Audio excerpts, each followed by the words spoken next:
Hey guys, it's Kusi. In the last episode, we figured out that the wheel that was supposed to bring fortune gave me the shaft after it presented us a spec that is considered swamp ass. So in short, this means that it promised me a mean grizzly from season 2, but we got a nuded vegetarian twink instead.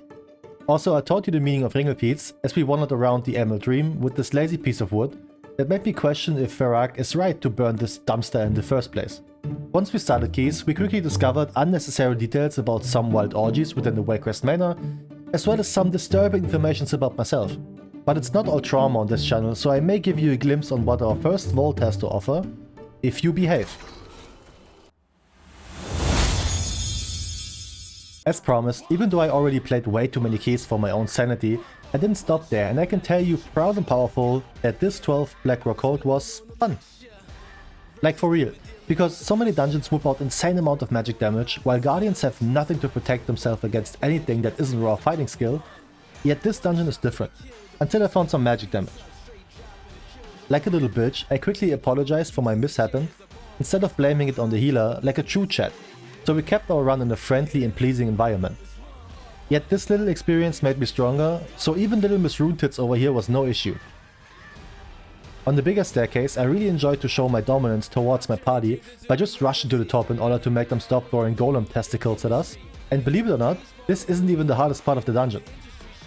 And yet again, like a true leader, I make the calls and have them follow.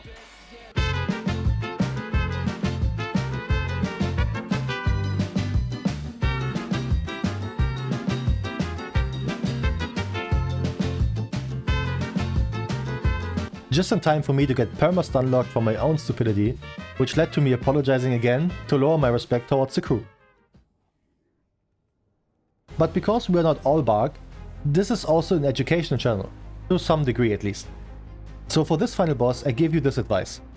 On his very first Shadow Bolt volley, use a death cooldown. You're welcome. You will not need them afterwards, since you get buffed to Oblivion, so make sure you also keep all your damage cooldowns ready for this. Before we get into the next dungeon, let me quickly ask you a question.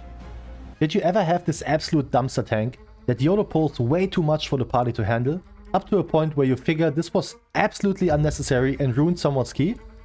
Yeah, that was me here. Even watching this bag made me facepalm myself multiple times, and after that scarring experience, I thought it's time for a change of pace.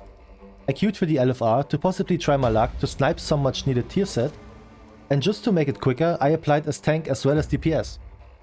Now, you will quickly learn that not only am I garbage at playing Guardian Druid, I'm even worse than playing Feral. But the main goal was just to be here and roll like a big boy, while also playing this shit one-handed so I can get the chance to 5-knocker shuffle my own bamboo in an attempt to hit 2 birds with 1 stone. And after pretty much 40 minutes of trying the final boss of this wing, we got some loot to discuss.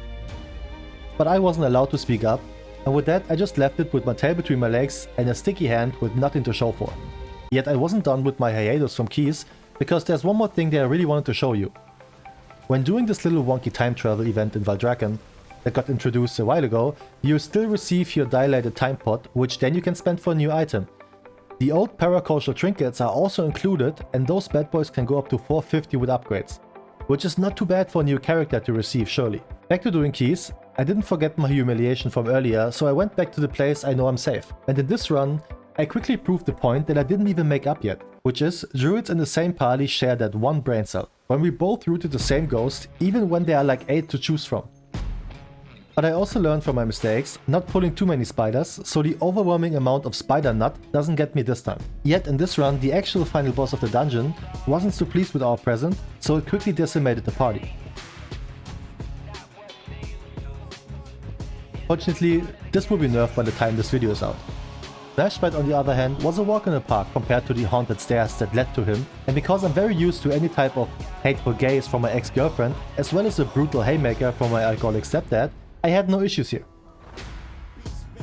No score, no items, next dungeon. We met up again with the 6 boobs of violence and found out that taking out the trash from the yard is a job only real men can do. I overpulled quite a bit and got handsomely punished for it.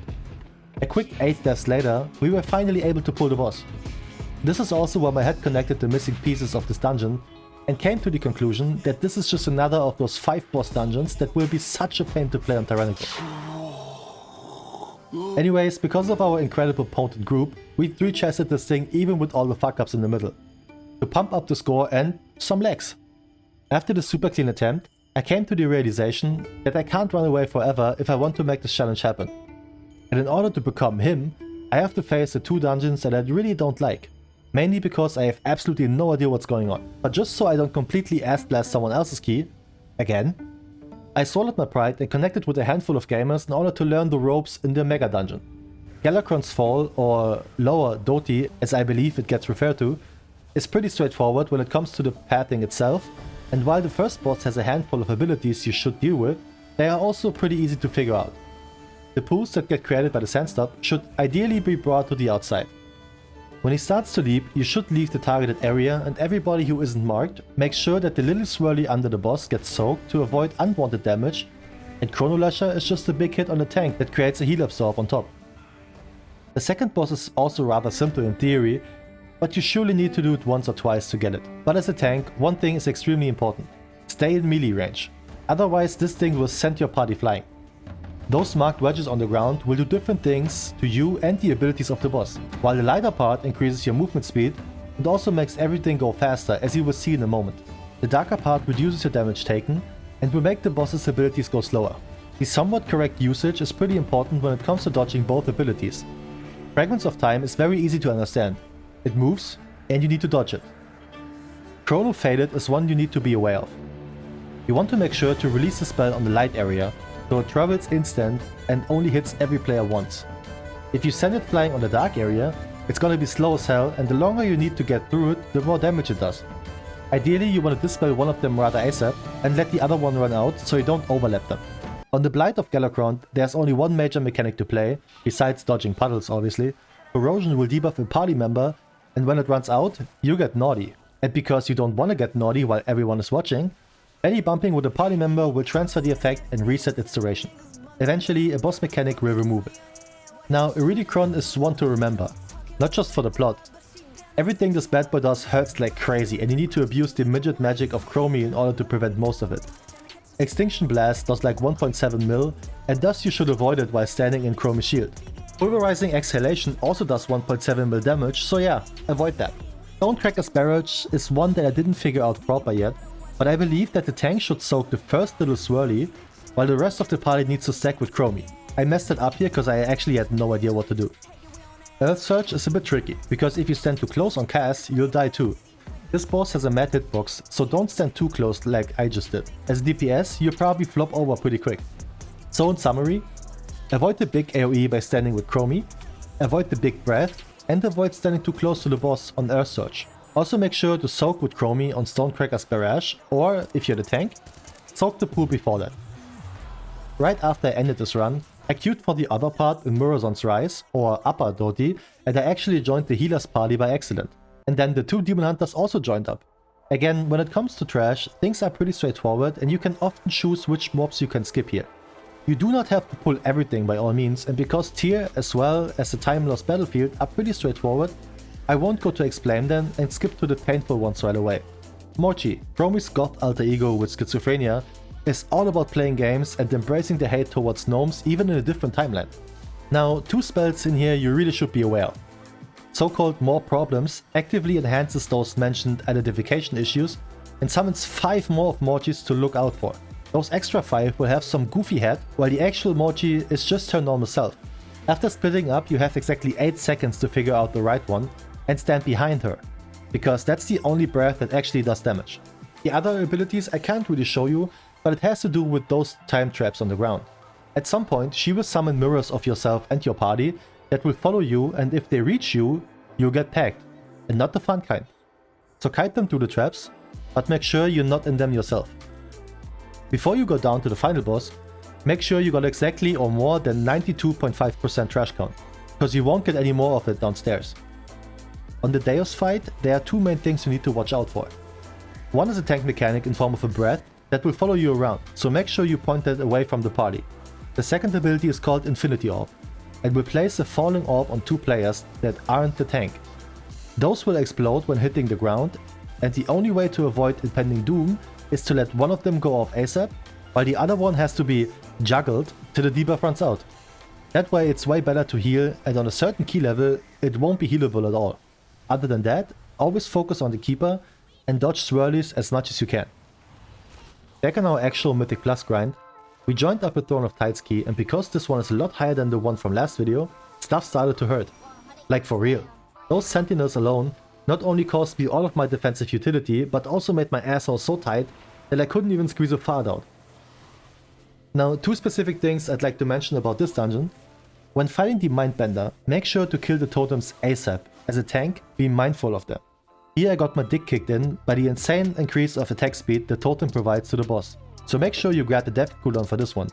Also make sure to line of sight this cast once the flashlight gets loose. After that boss follows the part that probably will break a handful of bug groups. Unfortunately, it's at the end. Now I didn't find a good solution to this yet, and I believe this also got nerfed or adjusted a little bit when this video is out, but be aware of the little corruptions. When they die, they debuff the entire party with increased damage taken from the big AoE of the sentries. So I guess you still want to pull just a mob or a pack at a time, deal with the small ones as needed, and then make your final rush to this pack, because then you're out of danger zone for new spawning corruptions. At least if everyone follows up. Some score, no loot, so we continue our grind, and I decided to attempt my own 15 Everbloom for this, which kinda went like this. Turns out, you don't pull the Barky bitch because it's too much of a hassle, even though it grants 8% trash count. So level 14 it is.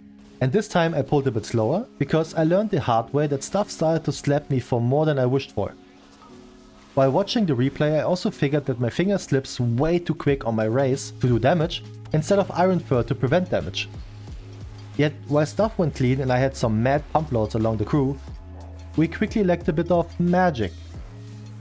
Our mage had some solid connection issues, so I decided to pull even slower, so we can at least make progress for once he returns, hopefully.